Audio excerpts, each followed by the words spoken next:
Morning guys, hello, welcome to my channel and to another video.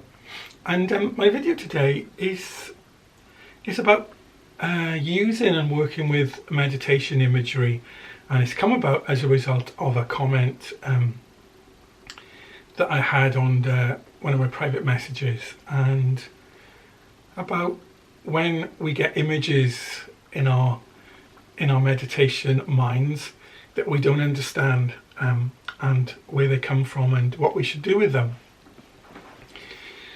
So it's a really interesting comment and a really interesting topic, and so I just thought I'd chat with you about my understanding of that and my own thoughts.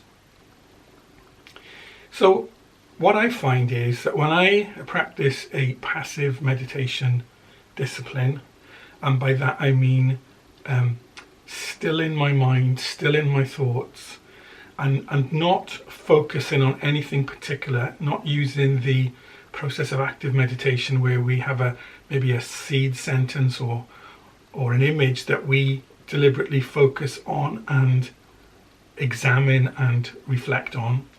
Not that, but where we just adjust our breathing, still our thoughts, and create a space in our mind where, to the best of our ability, there isn't anything. A space where whatever will arise will arise. And when we can do that, when we can gain a little bit of skill in our meditation practice, and we can slow our monkey mind chattering down, slow it, still it, manage to keep it quiet for a little while, then things happen. So when we do that, what happens? Well, normally something will arise. Now it could be a thought.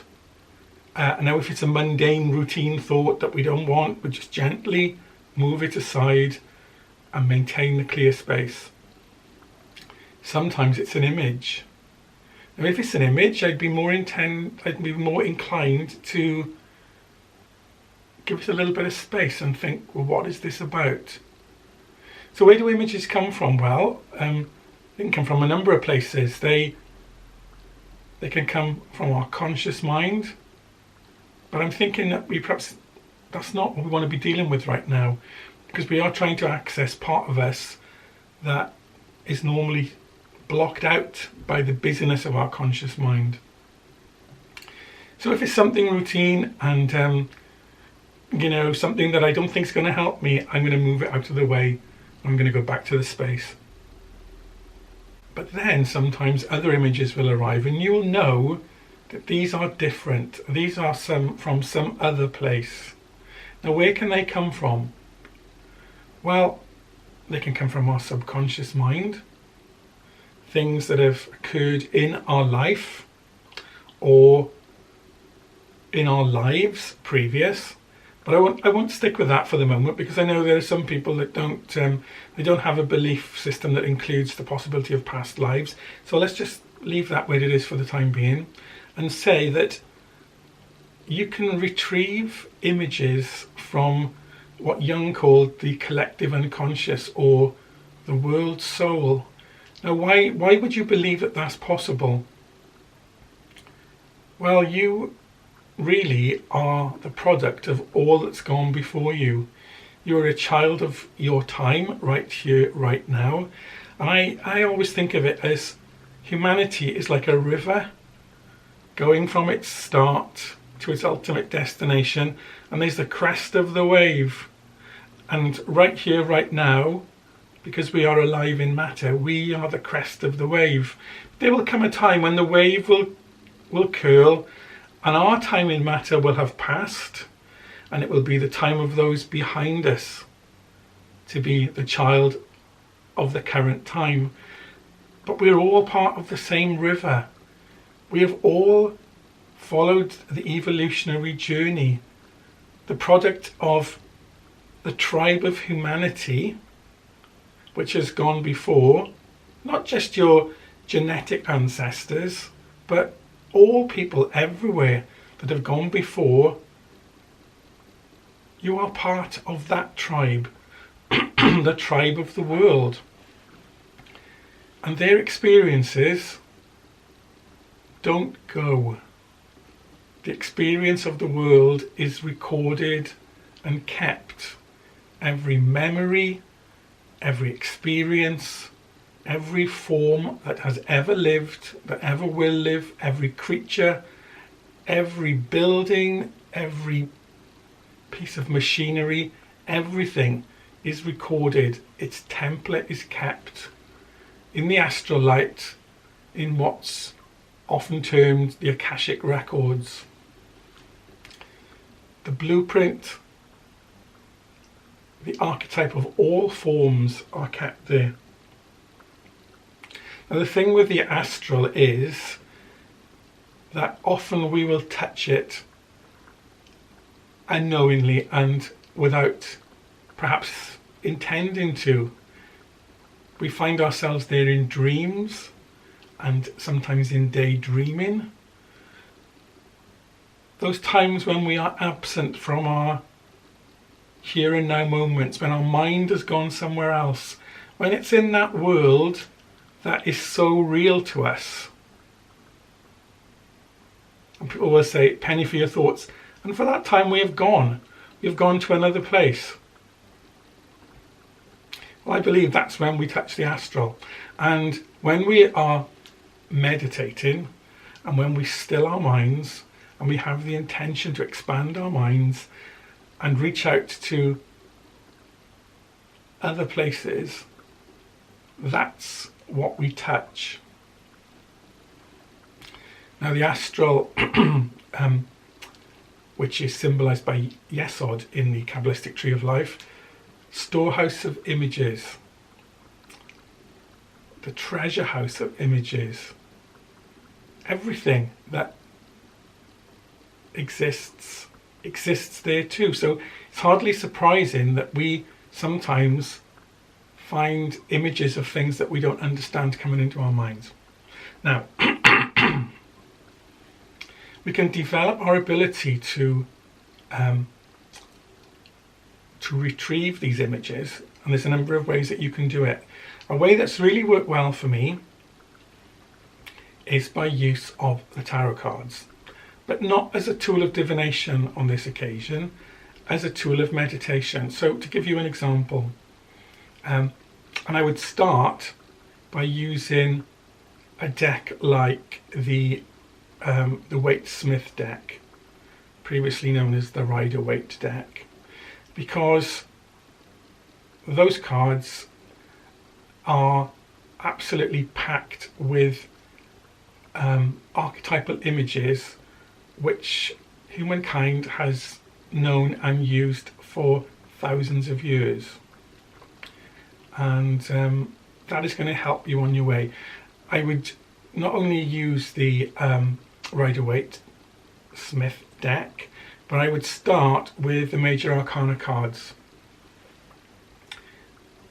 because I think that would be the not easiest, but perhaps the quickest way to start to see results. And what I would do is I would just separate the Major Arcana cards from the deck.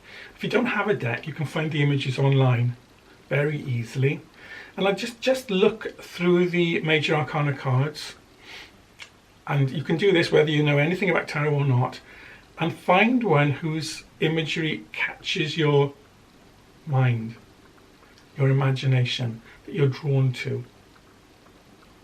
Now, when I first did this, there were two cards that really kind of leapt out to me, and one was the High Priestess, whose proper title is Priestess of the Silver Star, and the other one was the Devil card, whose proper title was Lord of the Gates of Matter. Now, that was the card that really spoke to me, because in the name I understood what it was, that this card represented the frailties and the limitations of being in matter. The fact that we often enslave ourselves by our beliefs. And if you look at the card, you'll see exactly why I say that. Anyway, I'm going off on a tangent. I don't want to do that. So yeah, so find yourself a card that appeals to you. Find out what its name is. Very easy to do. Find out what its Lord name is, because that is a name of power. And when you look at the card and when you address it by its name of power and you're in your meditative state, you are opening your mind to enlightenment. I'm going to use that word. Okay, so then start your meditation, still your mind, look at the card, don't think about anything, don't try to work anything out, just look at the card, still your mind, and be, and just see what images come to mind. Now there might be images that you think that you understand, there may be images that you really have no idea what they mean or what they are. That's fine, that's what you're looking for. So once your meditation time is finished, and that's all you're doing, you're just being and you're just observing what comes into your mind. When your meditation time is finished, write down what you saw, what images you saw, what you felt, and any kind of thoughts that came into your mind during that time. And now comes the exciting part.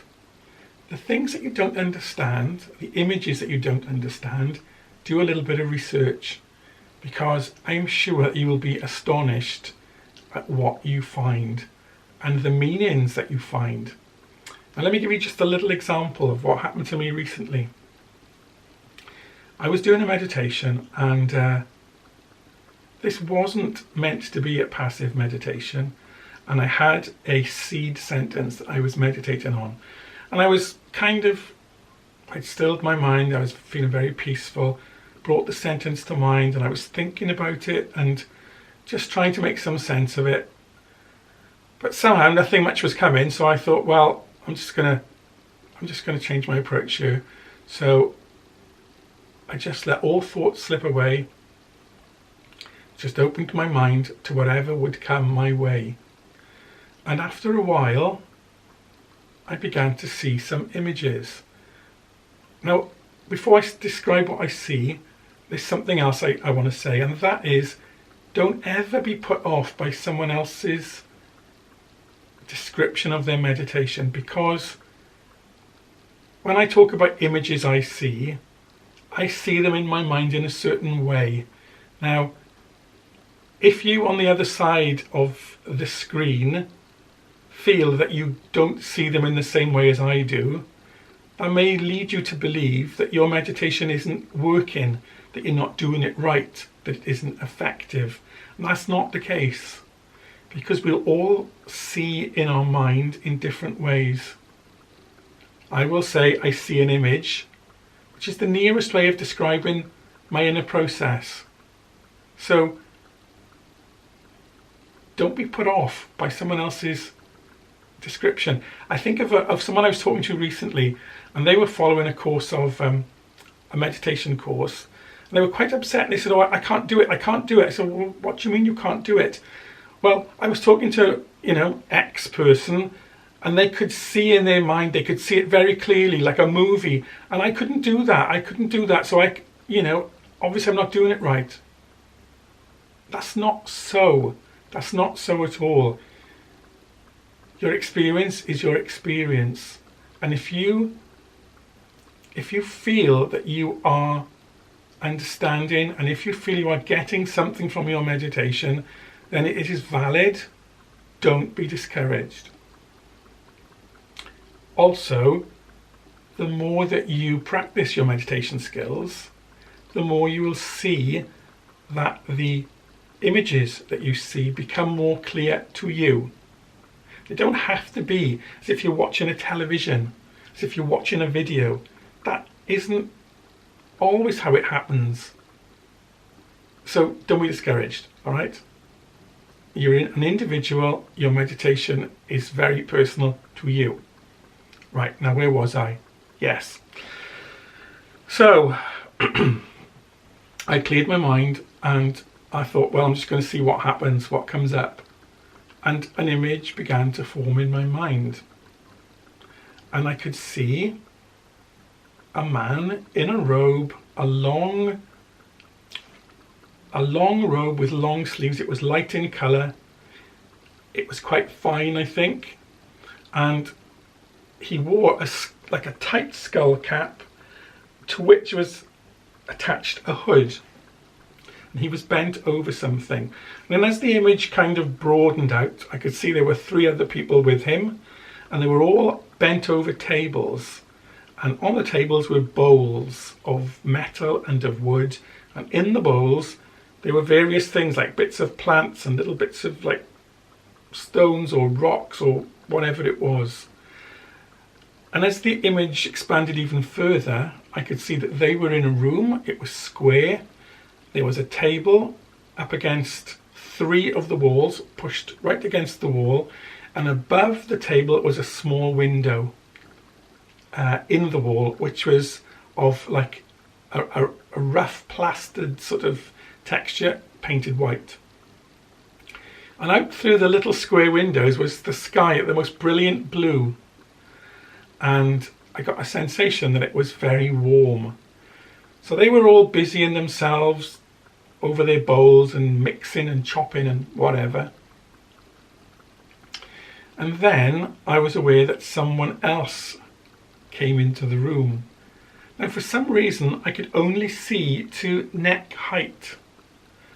And I was struggling to raise my eyes to see what was above neck height, but I couldn't for some reason. But what I could see was of a very big, square, powerful man dressed in what I first thought was Roman style kind of clothing.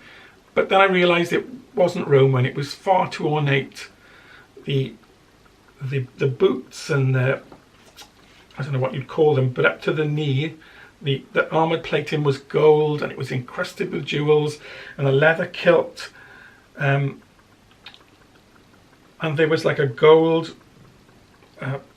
plate over that and a breastplate that had massive precious stones embedded into it and gauntlets from wrist to elbow, also gold, carved with patterns and precious stones, and a staff, a stout staff that they had in their hand. And I was still trying to raise my eyes to see what their face looked like. And eventually I did manage to do that, but all I could see was a mouth and a chin, because there was a mask, a half mask over the top of the face of an animal, of some kind of animal. And I looked at it and I thought, well, it looks a bit like a bear, but not quite. And I noticed then, because I was able to raise my head, that on top of the staff was a serpent coiled around the top and its head pointing downwards. And this very impressive person didn't say anything, neither did any of the men working, but he went over and looked over at what they were doing. And once he had done that and had a look around, he walked out. The images faded and my meditation time had come to an end. So afterwards I thought, well, what on earth was all of that about? And so I started to do my research. Oh, one thing I didn't mention to you. As the chap in all of the golden armour was leaving, of course he turned around to walk to the door and I saw his back. And on his cloak that fell to the floor was an insignia. And as I looked at it, I thought, oh, it looks like a turtle shell. But it also looked like the image of a jewel, you know, with the facets around the edge. So anyway, he went out, meditation ended, and as I say, I thought, well, what's all that about? So I did a little bit of internet research, and I thought, well, let's see if I can find the image of the bear first. So I did an online search for ancient images of bears, because I thought, well, I know it wasn't in current time, it was way back. So no, I didn't see anything. And I was just about to give up. And then a page came up with all coins on it. As I was scanning through these coins, I saw an exact image of the mask that I'd seen. But according to the description, it wasn't a bear, it was a lion, a very stylized lion. So I made a little note of that and carried on. And then I looked up for the symbolic meaning of turtles. And that was the first time I discovered that. Now, why I didn't know this, I don't know, but I didn't. That the turtle was one of the symbols of the Greek god Apollo. So I thought, let's have a little look at Apollo then. And then I discovered that the lion was also a symbol of the god Apollo, and also the snake. So what was it that I was seeing? Well, I'm not exactly sure. Was it a glimpse of me in a past life? Because, as you'll know if you've watched any of my videos, I love grinding and making incense. And as a child, I was quite weird, really. From a very young age, I was a tree hugger, and I would gather plants from the hedgerows and mix potions and pulp berries and smear them on my face, much to the angst of my parents. And I had no understanding of what I was doing or why I was doing it. But when I looked at that, I thought to myself, well, yeah, maybe that was me in a previous existence. Maybe it's me just retrieving memories of what other people from the great human tribe that I belong did at times past. But it was an interesting experience. It was it left me with a feeling of belonging, being joined to, being joined with, being part of something that's gone before, because we are all joined. We are all one at the end of the day. We come from one source. We will go back to one source. So what I would say to you is, in your meditations, don't be afraid of images. If you don't know what to meditate about, then just still your mind and open it to what comes up. And if what comes up makes no sense to you in terms of images, do a little bit of research. And you will be surprised at what you find out. Yeah, it's a very exciting process when we start to reach out to the parts of ourselves that get shut off by the busyness of our day-to-day lives. Anyway, I've got no idea how long this video is, and I'm aware that I've rambled on. So thanks for sticking with me, if you have so far. And I'll finish my tea and start my day. Catch you guys again soon, and bye for now.